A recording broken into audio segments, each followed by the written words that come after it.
अस्सलाम वालेकुम स्टूडेंट्स। आज हम सॉल्व करने जा रहे हैं exercise 10E question number 2। Question number 2 में कह रहे हैं construct a rectangle of side 96 millimetre and 84 millimetre, measure and write down the length of each of two diagonal.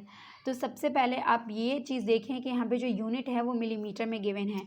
तो सबसे पहले जो यूनिट है आप उसको चेंज करेंगे, मिलीमीटर से हमें सेंटीमीटर में कन्वर्ट करना होगा। तो जब हमें मिलीमीटर से हम सेंटीमीटर में कन्वर्ट होते हैं, इसी तरह से जब हम मिलीमीटर से सेंटीमीटर में कन्वर्ट करेंगे यूनिट को, तो हम डिवाइड करेंगे जो नंबर है उसको 10 से। इसी तरह से अगर हम सेंटीमीटर से मिलीमीटर की तरफ कन्वर्ट करेंगे तो यहाँ हम मल्टीप्लाई करेंगे 10 से। तो यहाँ पे जो 96 मिलीमीटर है, 96 मिलीमीटर को जब सेंटीमीटर में कन्वर्ट करेंगे तो ये हो जाएगा 9.6 सेंटीमीटर। इसी तरह से जो 84 है उसको हम जब कन्वर्ट करेंगे तो वो हो जाएगा 8.4 सेंटीमीटर। तो यहाँ पे सबसे पहले ये बात आती है, और यहाँ पे जो साइड्स ऑफ रेक्टेंगल है वो दो है, 96 और 84, जिसको हमने कन्वर्ट किया तो 9.6 सेंटीमीटर और 8.4 सेंटीमीटर बनी। तो आपके पास जो 9.6 है आप उसको कंसिडर कर लें लेंथ, और जो 8.4 है उसको ब्रेथ कंसिडर कर लें।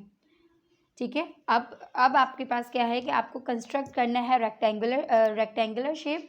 इसी तरह से रेक्टेंगल ऐसी ज्योमेट्रिकल फिगर होती है जो 4 साइडेड होती है, यानी क्वाड्रिलेटरल, और इसके ये दो साइड्स जो हैं पैरेलल होती है और कॉन्ग्रुएंट होती है। इसी तरह से ये वाली जो दो साइड्स हैं ये पैरेलल और कॉन्ग्रुएंट होती है, और इनके दरमियान जो एंगल बनता है वो 90 डिग्री का एंगल बनता है। तो चलें इसकी कंस्ट्रक्शन स्टार्ट करते हैं। अच्छा, यहाँ पे क्योंकि इन्होंने कोई भी लेबलिंग नहीं दी है तो इसको हम अपनी मर्ज़ी से लेबल कर लेंगे। तो यहाँ मैं एक लाइन ड्रॉ कर रही हूँ और उसको कंसिडर करूँगी ए बी लाइन। ठीक है। जो लेंथ है वो आपके पास है 9.6 सेंटीमीटर। तो 0 से स्टार्ट लें और 9.6 है 956, इस पॉइंट पे आके एक लाइन ड्रॉ करें, और ये लाइन आपके पास हो गई ए एंड बी लाइन। क्योंकि इसमें लेबलिंग के रिस्पेक्ट से कोई पॉइंट गिवन नहीं है, लेकिन हम इसको लेबल कर लेंगे अपनी आसानी के लिए। तो A B is equals to 9.6 centimetre, और सेकंड जो आपके पास ब्रेथ आ रही है वो है 8.4 सेंटीमीटर। लेकिन 8.4 सेंटीमीटर हम ड्रॉ करने से पहले, क्योंकि रेक्टेंगल एक ऐसा ज्योमेट्रिकल फिगर होता है जो 90 डिग्री पे फॉर्म्ड हो रहा होता है, तो यहाँ पे हम सबसे पहले ए पॉइंट पे प्रोटेक्टर को प्लेस करके 90 डिग्री एंगल ड्रॉ करेंगे। तो यहाँ पे ये पॉइंट हो गया आपके पास 90 डिग्री। ठीक है। इसी तरह से बी पॉइंट पे रख के भी आपने मेजर किया 90 डिग्री एंगल, और इस पॉइंट से बी पॉइंट को ज्वाइन करते हुए एक्सटेंडेड लाइन ड्रॉ कर दी।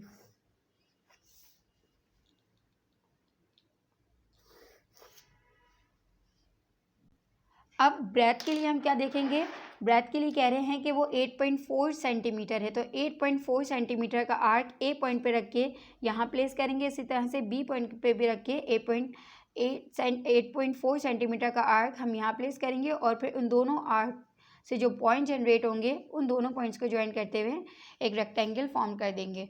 तो सबसे पहले हम आर्क डिफाइन करते हैं, और आर्क डिफाइन के लिए हमें लेना है 8.4 सेंटीमीटर। तो 8.4 सेंटीमीटर मैं यहीं से मेजर कर लेती हूँ, यहाँ से 8.5, और 0.5 से पहले है ये वाला पॉइंट, यहाँ पे 8.4 आ रहा है।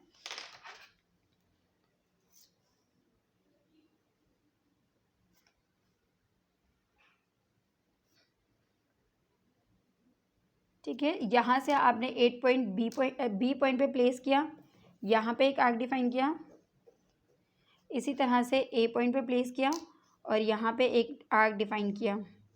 इस लाइन को थोड़ा सा एक्सटेंडेड लाइन बना दें ताकि आर्क और लाइन इंटरसेक्ट हो सके। तो यहाँ पे जो पॉइंट आ रहा है और यहाँ जो पॉइंट आ रहा है, इन दोनों पॉइंट्स को ज्वाइन करते हैं, जो कि ए बी। इस पॉइंट को मैं सी का नाम दे देती हूँ और इस पॉइंट को डी का नाम दे देती हूँ। तो यहाँ पे आपने इन दोनों पॉइंट्स को ज्वाइन किया। ठीक है। इन दोनों को आपने ज्वाइन किया और ज्वाइन करके एक लाइन डिफाइन कर दी। अच्छा, यहाँ पे एक चीज़ देखिए, क्योंकि इसकी जो ब्रेथ थी, इसकी मेजरमेंट थी 8.4 सेंटीमीटर, तो ऑब्वियसली बी और सी जो लाइन होगी इसकी भी मेजरमेंट 8.4 सेंटीमीटर होगी।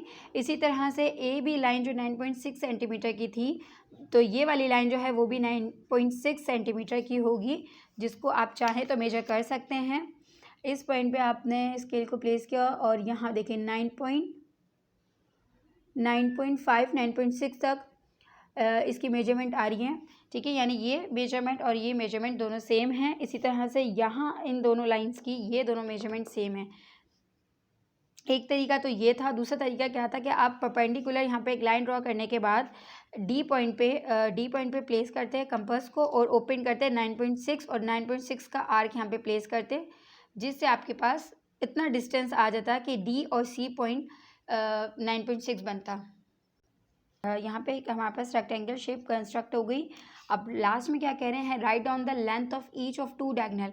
अब ए से सी तक जो डायगोनल बन रहा है और बी से डी तक जो डायगोनल है, इन दोनों डायगोनल्स की आपको लेंथ फाइंड करनी है। तो सबसे पहले मैं डॉटेड लाइन बना देती हूँ।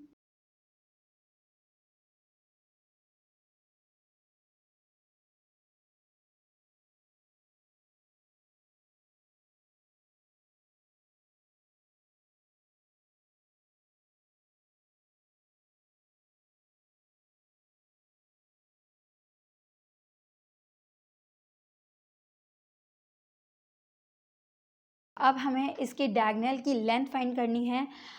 According to the property of rectangle के जो डायगोनल हैं वो आपस में इक्वल लेंथ में होते हैं। तो ए पॉइंट से सी तक जो डायगोनल है वो आ रहा है आपके पास 12.8 सेंटीमीटर। इसी तरह से जो बी डी डायगोनल है वो भी आपके पास आ रहा है 12.8 centimetre.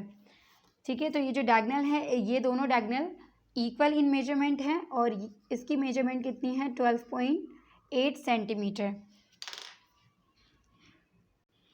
Therefore, the length of the diagonal is 12.8 centimetre. ये आपके पास आंसर हो गया है।